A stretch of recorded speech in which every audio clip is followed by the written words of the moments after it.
Alors, donc, ma rubrique, déjà, semaine 5, comme le signalait Patrick. Voilà, on va travailler sur la discipline et la liberté, hein, c'est une forme d'oxymore, mais vous allez voir que ça peut avoir un intérêt. Et pourquoi est-ce qu'on parle de ça aujourd'hui? Eh bien, parce que… attendez, vous voyez toutes les slides suivantes ou vous voyez juste la slide?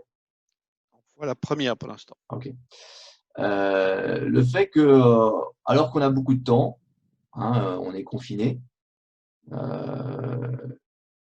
et ben pour autant, on n'arrive pas à faire tout ce qu'on avait prévu. Donc la question se pose, pourquoi est-ce qu'on est finalement après un mois de, de, de projet, pourquoi est-ce que notre niveau de chinois n'est pas à l'endroit où on voulait? Pourquoi est-ce qu'on n'arrive pas à faire des aquarelles aussi bien que Tristan? Pourquoi est-ce que le fameux cours qu'on se promettait de faire auprès du MIT ou la bibliothèque qu'on avait promis à sa femme de refaire, pourquoi est-ce qu'elle n'avance pas? Et pourquoi est-ce qu'on n'arrive pas à réorganiser son entreprise, voir les grands enjeux sociaux que sont l'initiation de ses enfants au bridge ou les choses comme ça. Donc on est finalement face au fait qu'on n'a pas tant de temps que ça. On n'a pas tant de temps que ça parce qu'on bosse, il y a les tâches ménagères qui se sont rajoutées, il y a les enfants, on commence à craquer éventuellement, et il va falloir admettre qu'on n'a pas ce temps. Et donc, c'est un autre sujet que celui d'aujourd'hui, mais admettre que c'est pas parce qu'on est mauvais, mais que c'est une situation qui n'est pas si simple que ça pour faire tout ce qu'on avait en tête. Alors, le temps file si on ne l'organise pas. Je vais vous raconter en 2 mots l'histoire de la jarre. Je ne vous fais pas toute la longue histoire, mais l'idée, c'est qu'on doit mettre dans une jarre des grosses pierres, des petits cailloux et du sable. Et si on ne le fait pas en mettant du plus gros au plus petit, eh ben, on ne va pas optimiser la jarre. Et après, bien entendu, il restera de quoi mettre le superflu. Comment est-ce qu'on choisit les grosses pierres? Et deuxième question, ce sera comment est-ce qu'on reste sur les grosses pierres? Alors, choisir les grosses pierres, finalement, c'est essentiellement se poser le matin, en début de semaine, si on ne fait pas tous les matins, le point de qu'est-ce qu'il y a d'important à faire dans la journée? Quelles sont les grosses pierres de la journée? Si on ne fait pas ce travail de consciemment s'interroger sur les grosses pierres, on ne va pas y arriver. Et le soir, il faut se faire un débrief. Qu'est-ce qu'on a réussi à faire comme grosse pierre? Qu'est-ce qui a bloqué? Deuxième question, comment rester sur les grosses pierres? C'est-à-dire comment ne pas se laisser distraire, comment accepter que c'est celle-là qu'il faut qu'on fasse en premier, etc. Donc, premier point qu'on verra, on va voir, c'est la procrastination. Ensuite, le temps qu'il faut passer sur chaque pierre et à quel moment il faut aller sur chaque pierre. Et puis, on verra le rôle de la méditation là-dedans. La procrastination, j'imagine qu'ici, tout le monde souffre de procrastination. Et c'est une bonne nouvelle. Ça prouve que votre cerveau est en bonne santé. Parce que votre cerveau, il est là pour vous empêcher de faire une bêtise.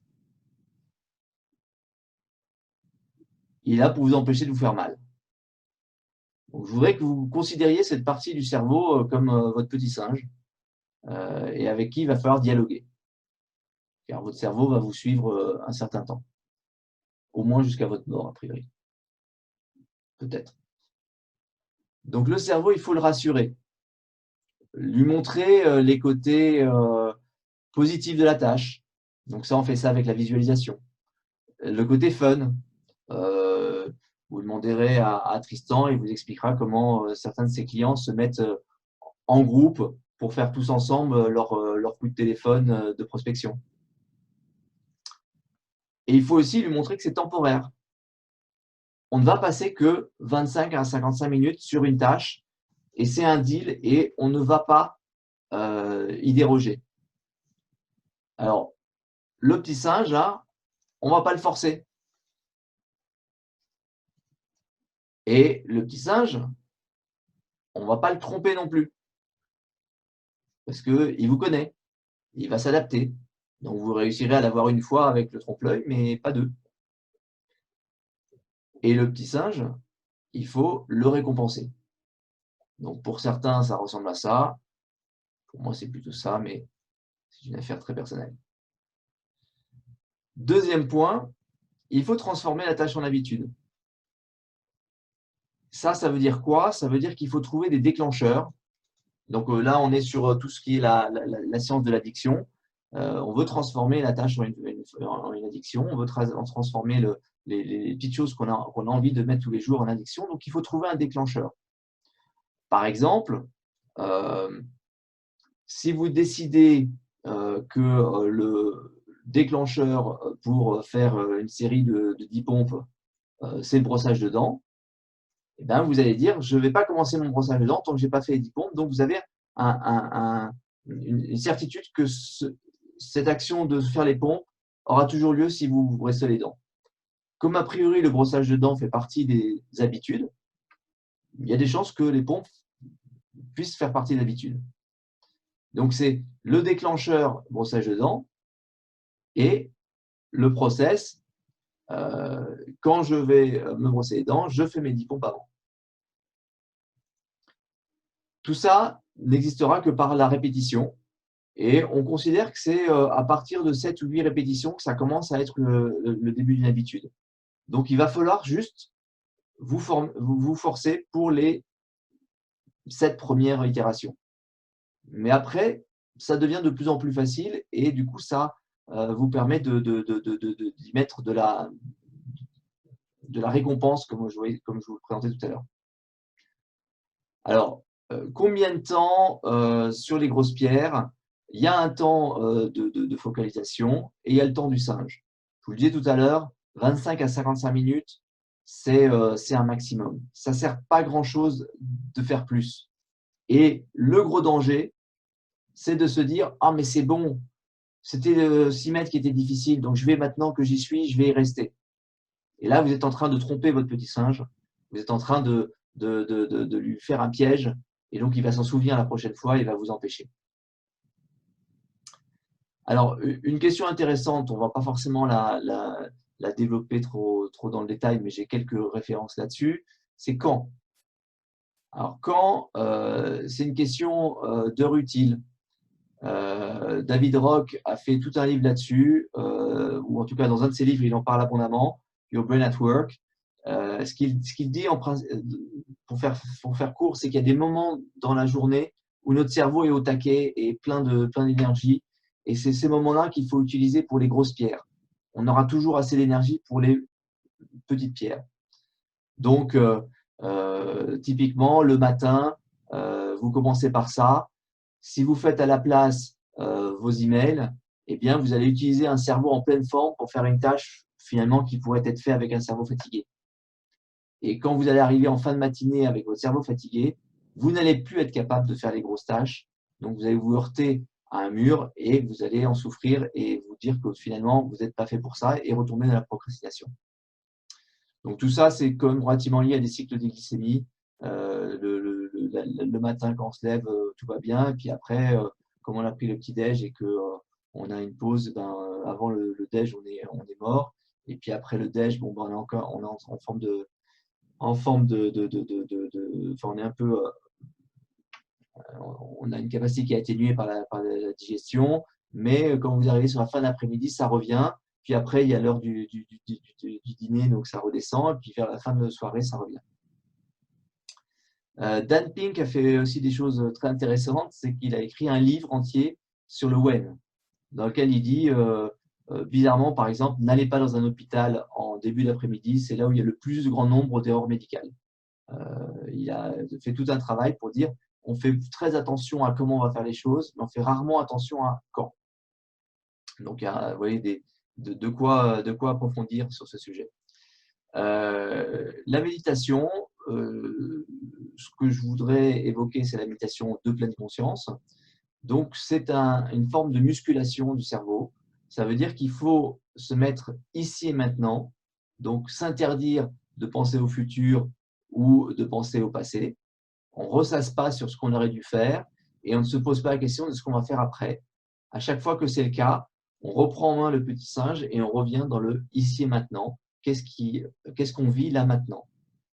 On fait ça pendant 20 minutes et on résiste au petit singe. Les bénéfices, on va développer des nouvelles capacités à se rendre compte d'où on est. Donc, typiquement, on met des gens dans un IRM, on leur demande comment est-ce que vous vous sentez, et il y a une zone du cerveau qui s'illumine. On les initie à la méditation de pleine conscience, on fait faire 20 minutes par jour pendant 3 semaines, on les remet sous l'IRM. Comment est-ce que vous vous sentez? 3 zones qui s'illuminent. Et en l'espace de 3 semaines, c'est comparable à ce que vous auriez si vous faisiez de la musculation avec un bras et pas l'autre. Vous verriez une différence. Ça permet de prendre conscience de ses émotions et de ses pensées quand elles arrivent, et donc du coup de mieux contrôler le petit singe. Voilà. Eh bien, bravo, bravo, à quelques secondes près, parfaitement timé.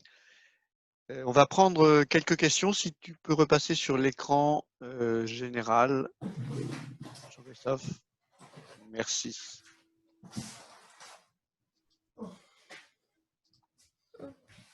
Je crois pas qu'on ait de questions pour l'instant, donc on va pouvoir passer à Joe. Il y a peut-être une question. Est-ce que vos précisions… Bonjour à tous. Est-ce que vos slides seront sur le site cet après-midi? Sur le YouTube? Oui, sur le YouTube, on mettra les liens vers les slides, comme on fait, quand on n'oublie pas d'enregistrer la session. C'est un peu retard et c'est très intéressant. Merci Jean-Christophe.